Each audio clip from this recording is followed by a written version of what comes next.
And now for our next panel. Well, a renewed reliance on peer-to-peer connection may well be one positive and hopefully lasting outcome of these historic times.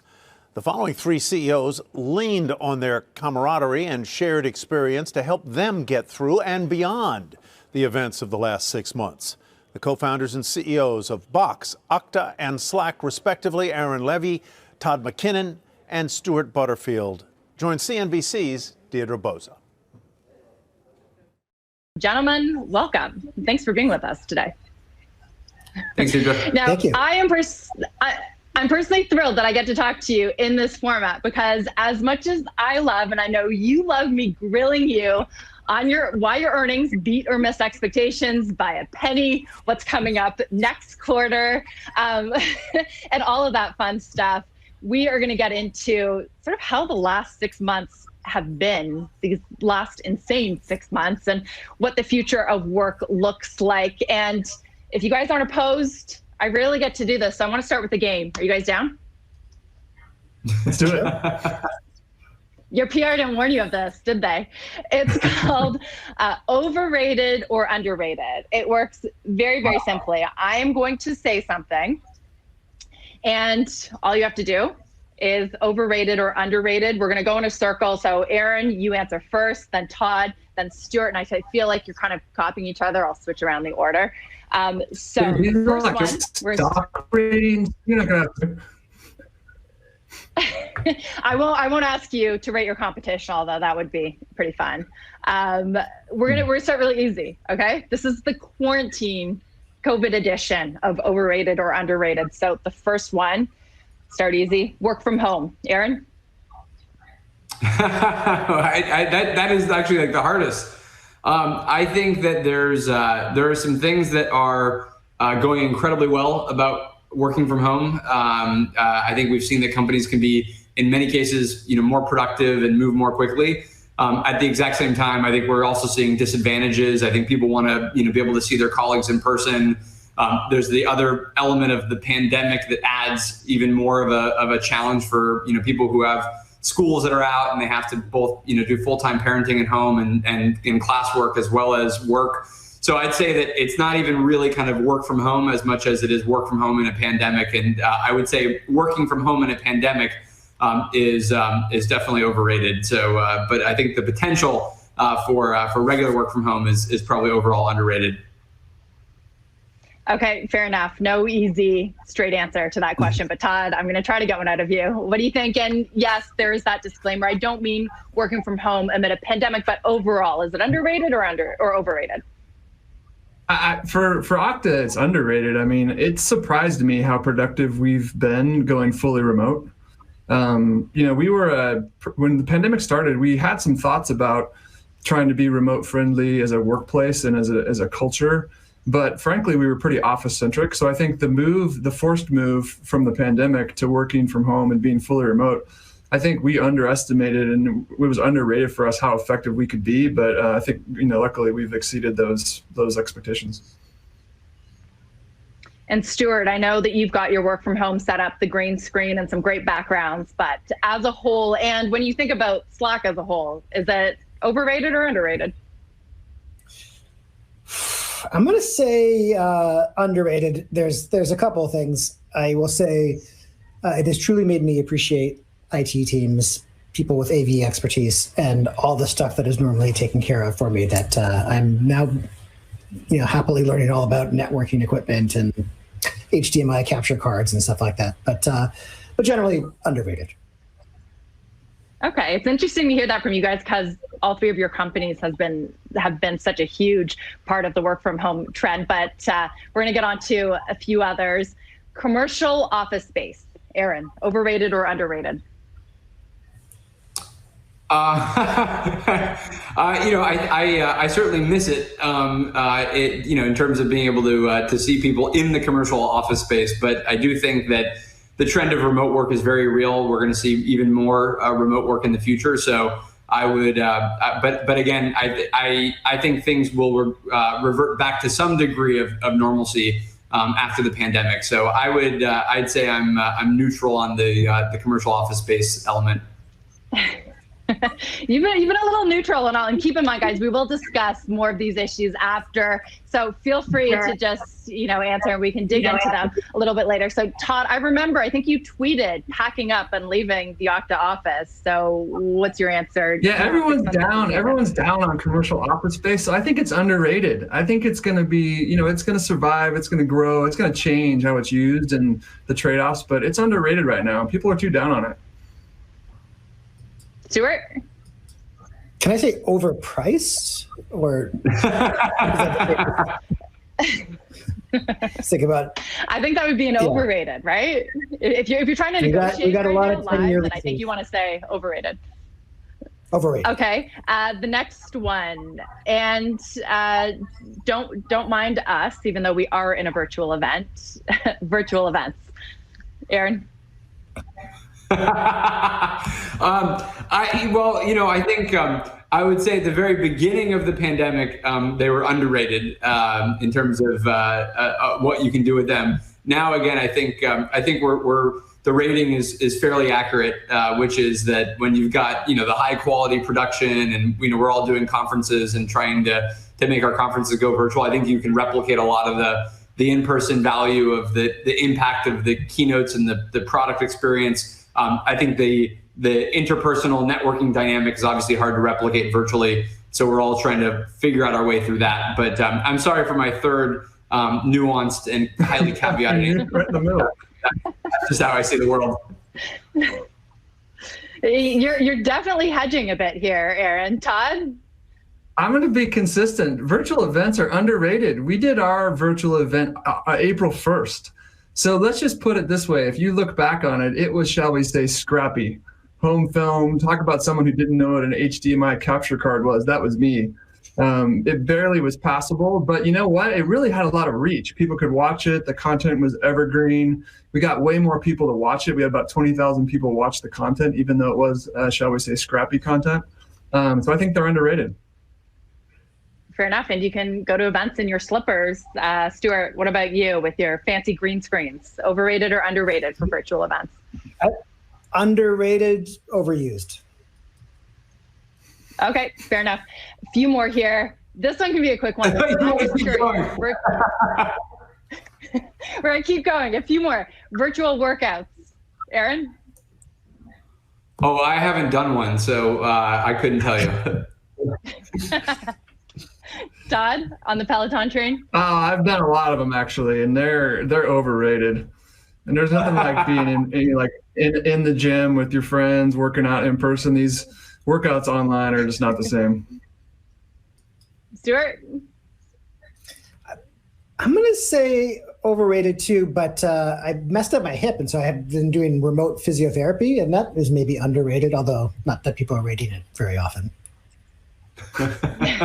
Maybe it's the expectations. I was kind of blown away by the virtual workouts because I wasn't expecting much. Last one for you guys, I promise. I'm going to move on. I have to ask it on a week or a few weeks like this. We've had 2 direct listings in one day. It's been an interesting one. Aaron, I'll ask you direct listings, overrated or underrated? All right, how about this? I'll finally give you one. I think overrated, and I think SPACs are overrated. So that now we're speaking. I can definitely overrate or underrate anything that is Silicon Valley related. Perfect. Todd? Overrated. I think that there's too much of it ain't broke, don't fix it there. All right, and Stewart, our lone direct listing CEO in this group.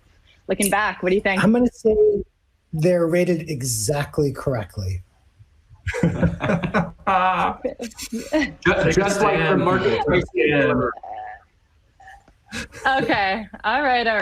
I will take it. Okay. Well, thank you for humoring us and starting it off with that game. I think we got a lot of insights into your work from home feeling strategies. Now, it's interesting that we have the 3 of you here. And I got to ask, because back 6 months ago when we were getting together in person, I know that there's sort of this best in breed of software as a service. You guys talk to each other often. Do you have a text group, a WhatsApp group, an Instagram group? How do you guys communicate? How often? I'd say that. Aaron first. Go for it. No, I was just going to say that I can't be the one to say that we have a multi-org Slack channel using Slack Connect, an impressive set of technologies offered exclusively by Slack. But you can go ahead and say that, Aaron. How did I miss that? Well, yeah, of course, Slack channel. We have a multi-company Slack channel that is powered exclusively with proprietary intercompany communication, and a lot of Zoom calls happening now between companies. I think it's definitely we'll probably look back on the situation and realize the irony that the tech industry required previously physically getting together so much as the way that we connected and communicated. And I think what we're seeing now is that by moving virtual, we're actually more connected. We're collaborating more as an industry. We're sharing best practices much more frequently across, certainly as CEOs, but as the heads of the people organization and marketing teams, really just trying to get a sense of the landscape and be able to work through this as an industry. So I've seen more camaraderie and collaboration amongst our peer companies than any other point in history. So Todd, talk a little bit about this as well. How often do you guys talk to one another? Is it easy to just pick up the phone or go into your Slack channel and ask about how you guys are thinking about things like having employees work from home, what you need to do, what the future of work looks like? It's interesting when I look back on the history of it. There were kind of two phases of it. There were the group of folks like us on the video here that knew each other and had a relationship before. Right. And then for that, technology channels and Zoom and so forth, bringing us together when we couldn't get together in person. But then the probably more interesting thing is that the group has grown. So it's kind of not only been technology connecting pre-existing relationships, but the technology being used to also build new relationships. So the group of frequent collaborators is probably triple the size as it was when we first started 6 months ago, which I think is kind of a theme for this whole pandemic. It's like the whole work from home movement. It's great that we can take our existing relationships and our existing customers maybe and interact with them online, but then what does it mean for the next wave of customers? And it's good to see that in the CEO group, it grows and the relationships are strong, and you're seeing that replicated out in the broader company sphere as well. Right. And Stewart, I know that group existed before the pandemic, but has this whole shift sped that up? Or are you talking more often to your peer CEOs? Yeah, absolutely. And as Todd said, I think it's grown quite a bit. So I've known Aaron at least 5 years, maybe 6 years, Todd, maybe slightly less, but also 4 or 5 years. I feel like I have definitely talked to you both 10 times as much since the pandemic as the entire period of time prior to that. And that's a wonderful thing, to be clear. But it's somehow it's much easier to get together. It's much easier to appear at each other's events. It's much easier to get on a call. It's much easier to connect. And I think it's a great thing because there is a lot of mutual support. So it's, I think Todd mentioned or maybe Aaron, the chief people officers getting together, the CMOs, the CFOs. There's a lot of new challenges in this time, and being able to turn to one another for support is genuinely helpful.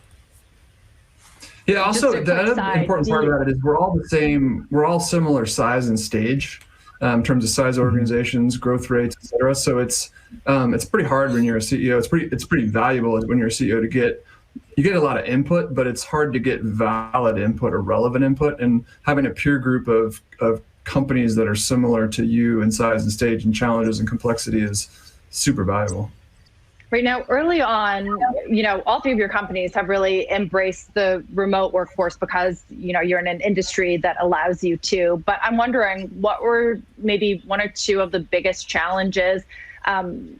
Aaron, let's start with you. And do you guys communicate among each other? Any lessons that you've learned from any of your peers and how to address challenges and move forward and what the future of work looks like? Well, it's been a funny journey, actually, because it actually, about a month or two into the pandemic, I actually distinctly remembered that, wait a second, we actually started our company completely remotely. And so my co-founder and I were going to two different colleges at the time. And so the whole business was run over instant messaging. And, before we had Slack, we had AOL Instant Messenger. And Before we had Okta, we just, had really bad passwords. And so we were a remote company, and we started our own product because we wanted to make it so people could easily access and share files from anywhere. And that was the origin of the business. And so, fast forward 15 years later, we have 2,000 employees. We work in offices. We have sort of a lot of the standard, kind of ways you would think about scaling up the company. And when we had to instantly move to remote and a distributed way of working, it really kind of, hit me how much of the work styles that get embedded into our companies are really actually things that just carry forward from the 20th century when, everything was analog, everything was done in person, all communication was done between people, through either written communication or just in meetings.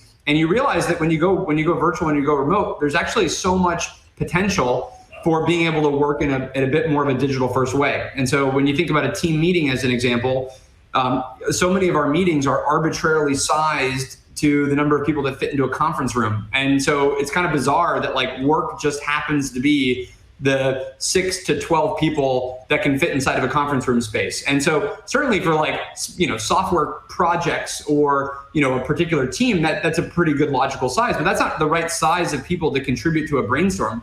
That's not inherently the right size of people that you want when you're, communicating information and getting the best ideas around how to go drive the business. And so by having a Slack channel with 150 people in it that cuts across different parts of the organization, we're able to get contributions from people that never would have been in that conference room previously. And so that completely opens up a new way of working. Or when you think about what you now do on video and the ability to include voices and ideas from people that previously wouldn't have spoken up or wouldn't have had an easy opportunity to contribute to some particular part of the business or a strategy or have a two-way dialogue on a really important business topic. We had a meeting with all of our top 200 leaders in the company last week, and that was a complete bi-directional discussion in a way that would never have been possible in person, because that's usually a person with a microphone just communicating outward to everybody in the business and not actually having it be a dialogue to get feedback. So I think the push to this remote work style is causing us to realize actually how different management and leading businesses and executing could be if we were able to take advantage of virtual technology more, even when we go back to the office. So none of this requires you to be remote. It's just the sort of remote forced this upon all of us to the point that we're now realizing there's actually some real potential here that we want to continue to maintain going forward. Right. And I think that surprised a lot of people at the beginning, that you can have productivity when you do go remote, whereas a lot of organizations, not in tech particularly, were worried that productivity would go down. But Stewart, it feels like we're in a moment right now where we're going into 6 months of this and people are really missing that human interaction. Slack was one of the first companies to talk about, a permanent work from home policy. Have you changed your thoughts on that at all? Based on what you're maybe hearing in the media or from your own employees, are you getting that sense of fatigue that people want to go back? Well, there's lots of things. I mean, Aaron said it as not working from home, but working during a pandemic. And I think it's a really important distinction. And there's a whole variety of situations that people can be in that result in a totally different impact. So if you're a working single parent with two with a 3-year-old and a 5-year-old or something like that, and there's no childcare, no school, you're in pretty much an impossible situation. And that has nothing to do with whether you work from home. We started an organization called Future Forum to kind of look into opportunities to reimagine management in this new world and think about how we operate and report on businesses.